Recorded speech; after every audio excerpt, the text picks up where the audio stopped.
Hello, everyone. Good morning. Good morning, Facebook. Um, so sorry for coming up late. It's just about 7:30 here, and it took me a while to realize that the time difference where I am is really going to affect the broadcast. I'm really sorry about that. I hope we all had a great morning and a great week. Thank God it's weekend. Thank God it's Saturday, and I believe most of us will have been awake by now. All right, straight to the topic.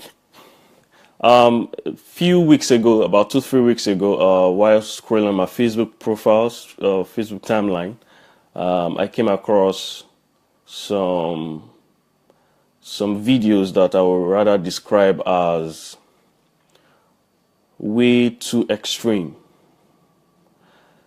Videos of people kissing each other and doing all manner of things on TV. And I really asked myself, what is happening? And the funniest thing is that people are not saying anything against this. The funniest thing is that people are not talking. People seem to be enjoying this. People seem to be having fun. Let's not talk about those people who are doing it. First of all, those people who actually enjoy viewing these things. It's really affecting the public, and that is about, and I'm sure most of you already know now, is about Big Brother Nigeria.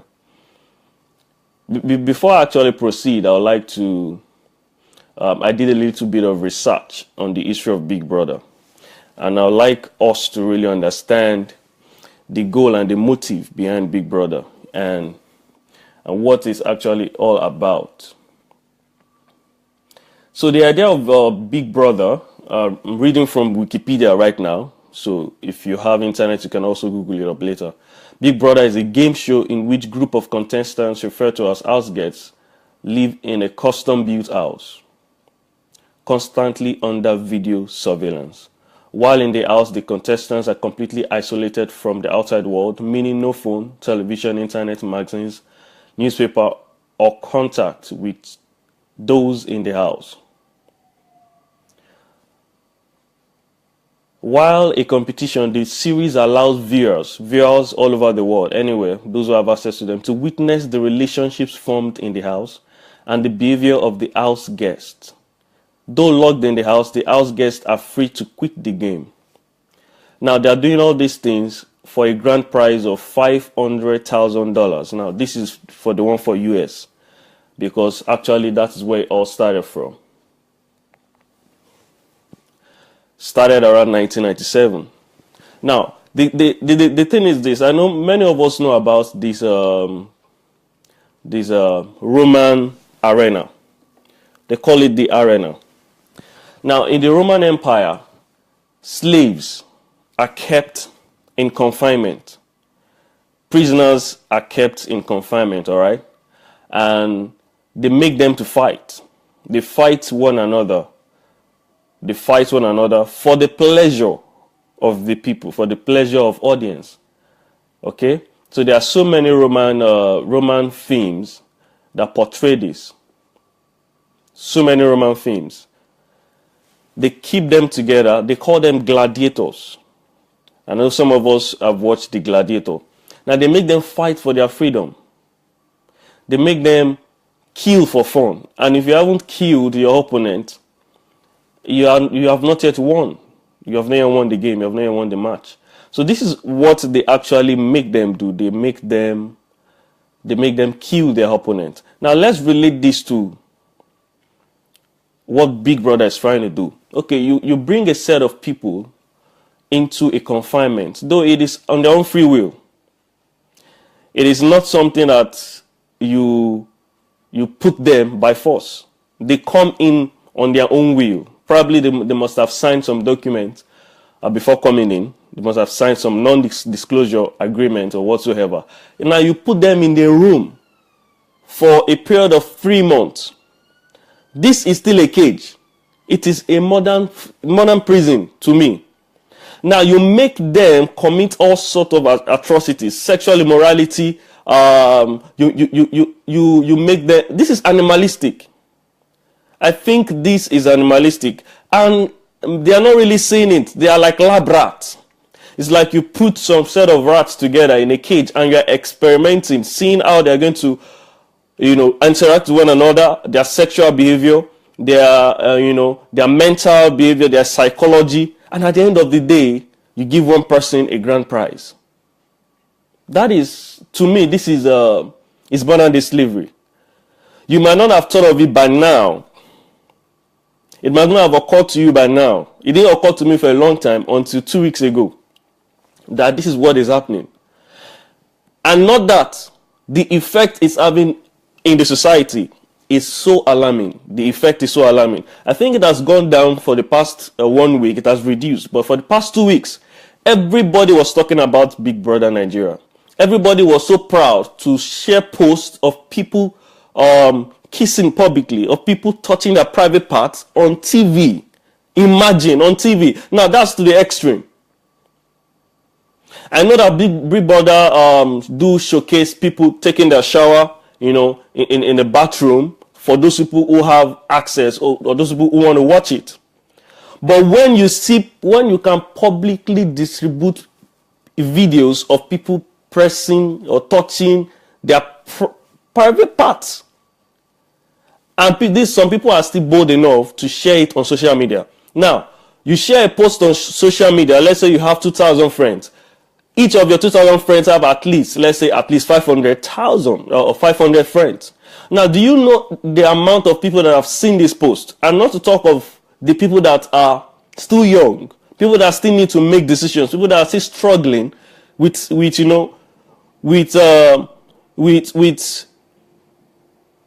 right decision, people that are still struggling with fornication, people that are still struggling with all sort of immoralities. Now they see all these posts, and what is this thing? What are these things telling them? It's telling them that this is normal.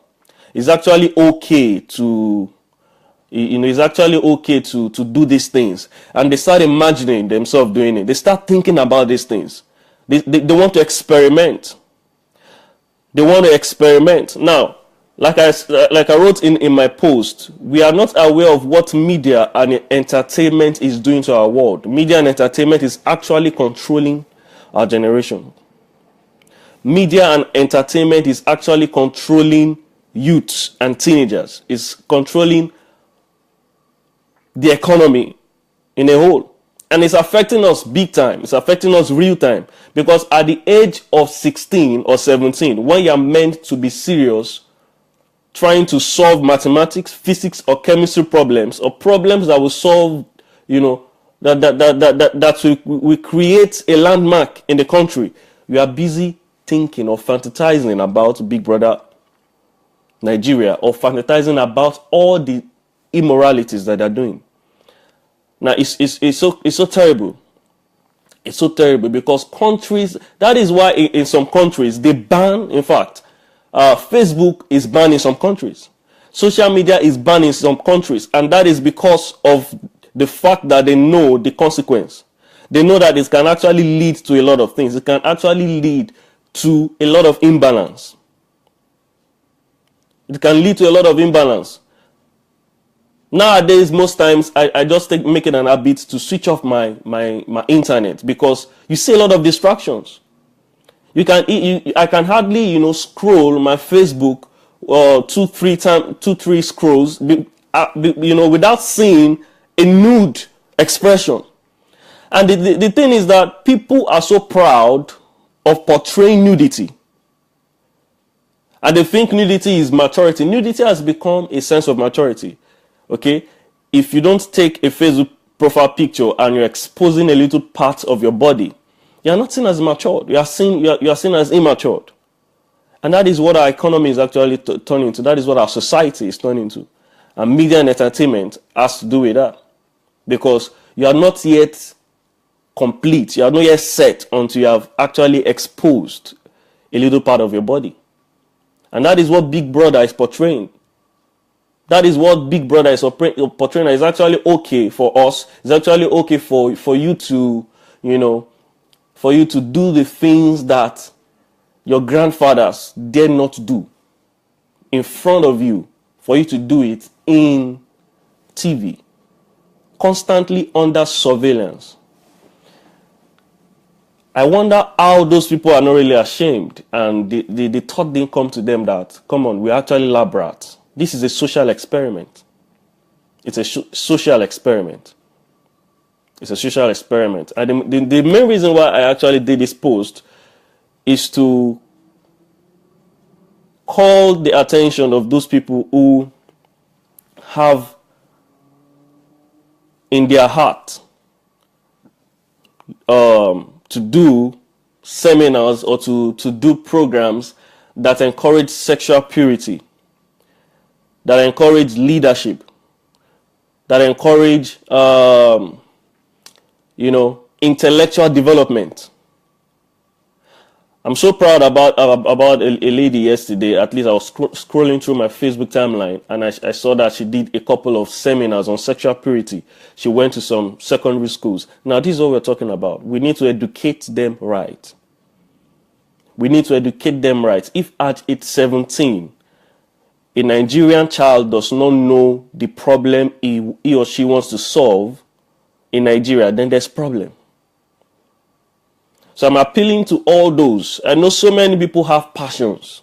So many people have this dream inside, and they keep quiet. Now, it's also a crime to keep quiet. In law, if I'm correct, in law, if you know of a crime, if you actually know of a crime, and you refuse to talk about it, you know of a fault, you refuse to talk about it, you are actually still wrong. You are wrong for withholding that information. So you know that this person committed a crime, but you didn't want to say anything. If they discover that you knew and you didn't say anything, you're also going to be prosecuted because you are withholding information. You're withholding the truth. Now, it's enough is enough. I think we've been silent for too long.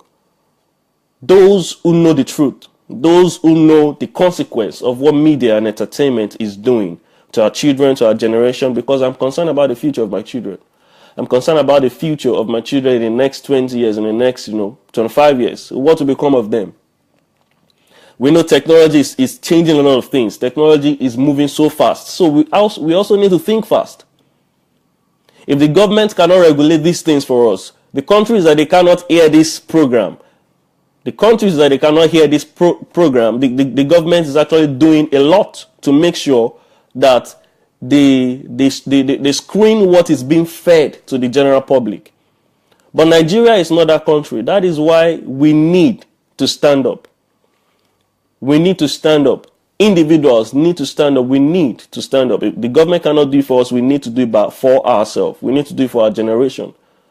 I'm concerned about the future of Nigeria. If we continue this way, and at the age of 16, 17, 18, what an average Nigerian is thinking about is exposing ourselves or exposing themselves on Facebook, trying to prove maturity by doing all sorts of immoralities.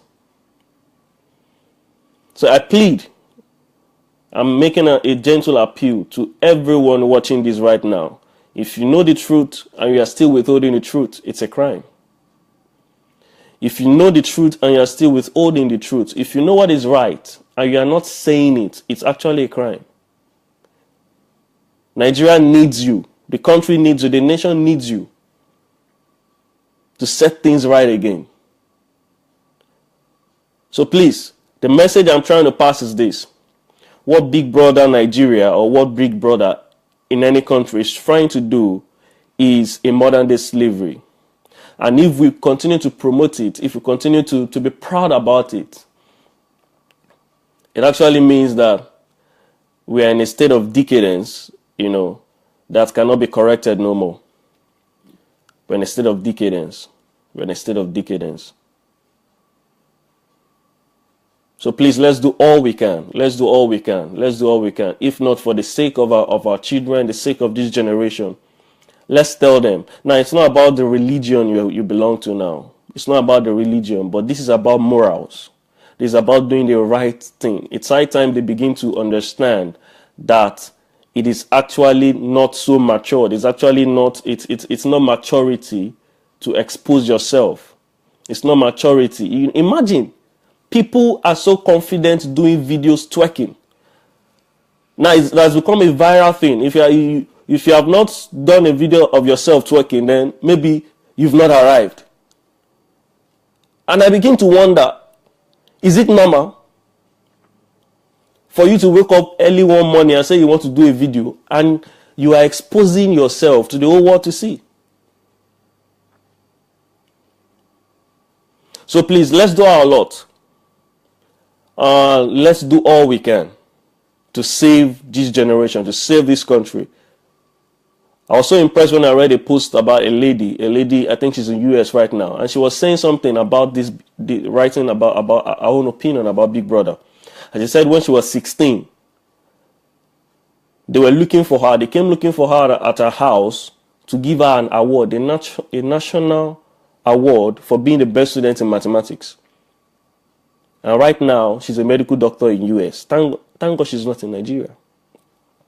Or no wonder she's not in Nigeria. So at the age of 16, she was striving hard to be the best in maths, to be the best in physics, to be the best in chemistry. That is how we can solve problems. I don't think that no longer exists. We no longer have people who are passionate to excel academically.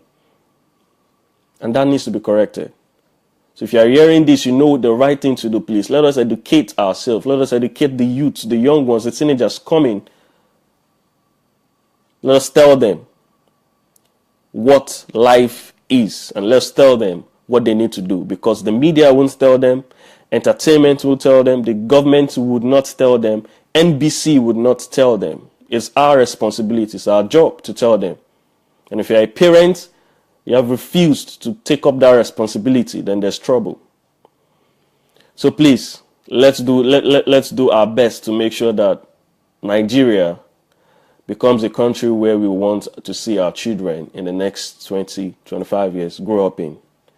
So thank you, everyone. Thank you, everyone, for coming on live. I know it's a short notice. I said I was going to come up, 8 a.m., but right now it's not even yet 8. It's just 7:50, so I was a little bit confused of the time difference. Thank you. I can see Evans Akano. Thank you for joining. It's all a great privilege. Thank you, Oluwatobi Adesonya. Thank you, Victoria, for joining. Thank you for all the love, everybody. Thank you, Catherine. Thank you, Mayomi Oshadare. Thank you, guys. Thank you very much.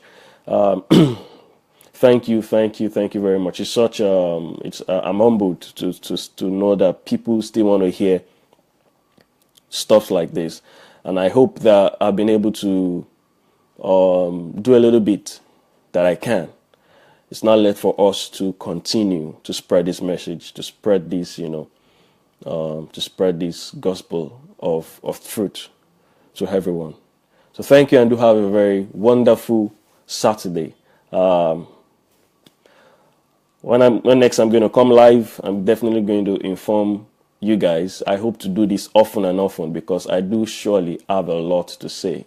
And those of us who have learnt lessons from life, let us not be ashamed to share those lessons with people. Thank you. God bless you.